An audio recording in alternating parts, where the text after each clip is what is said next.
Thank you for choosing SharkBite for your plumbing project.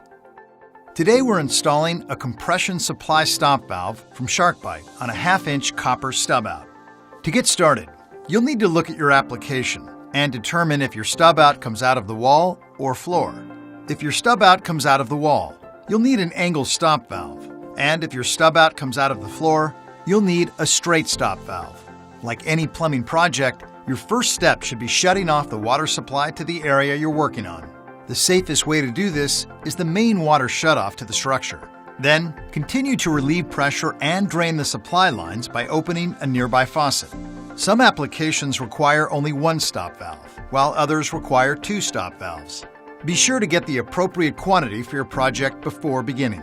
If necessary, disconnect any supply lines and remove old stop valves. Cut the copper stub out squarely.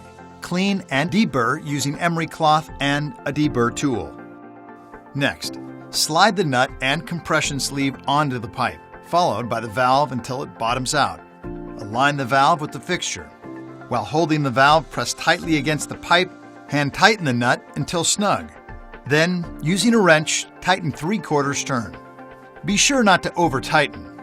Finish by installing your faucet or toilet connector from the stop valve to your fixture. Hand tighten and use a wrench to a 1/4 turn.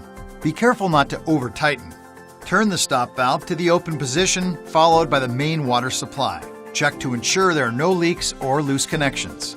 Using SharkBite is fast, efficient, and reliable.